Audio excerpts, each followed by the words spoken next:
Crise post-électorale de 2010, plainte contre Guillaume Soro à Paris. Ses avocats saisissent la Cour européenne des droits de l'homme. Pour plus d'informations sur ce sujet, retrouvez-nous après le générique. Mais avant de commencer, n'oubliez pas de vous abonner et d'activer la cloche de notification pour ne pas manquer nos prochaines vidéos. Bon visionnage.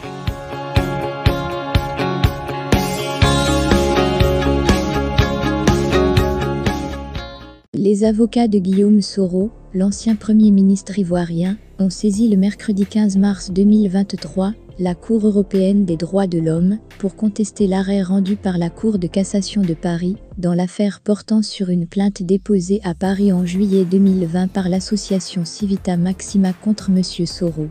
Les faits incriminés ont été commis par les Forces Nouvelles, FN, Forces Républicaines de Côte d'Ivoire, FRCI, alors sous l'autorité de Guillaume Soro en 2010 à 2011.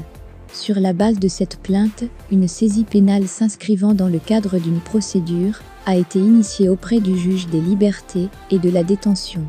Pour l'ensemble de ces raisons submentionnées, nous portons donc désormais notre contestation devant la Cour européenne des droits de l'homme et nous emploierons tous les moyens de droit adéquats en vue de contester cet arrêt rendu par la Cour de cassation afin de rétablir les droits de M. Guillaume Soro, ont écrit Moufoussi Bamba et Robin Binsard dans un communiqué transmis à Abidjan.net. La saisie réalisée a été en violation de la règle d'immunité du Premier ministre, issue du droit international coutumier. En application de celle-ci, aucun acte coercitif ou mesure de sûreté ne peut être prise en raison d'actes réalisés dans le cadre des fonctions d'un chef de gouvernement étranger, ont estimé, dans ce communiqué, les avocats de M. Soro. M. Guillaume Soro a été nommé Premier ministre par décret du 04 décembre 2010 N-2010-01, signé par M. Alassane Ouattara, dont la victoire a été reconnue par la France, l'Union européenne, la CEDEAO, l'Union africaine, les Nations unies et la communauté internationale dans son ensemble, a rappelé le communiqué.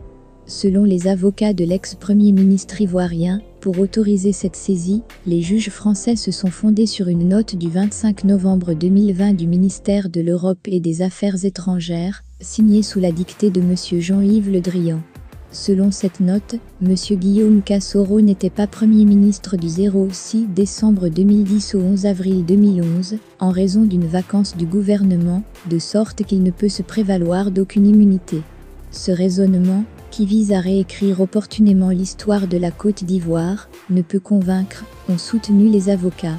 Pour eux, ce raisonnement méconnaît à la fois la souveraineté de la Côte d'Ivoire, le principe de la séparation des pouvoirs et la jurisprudence française.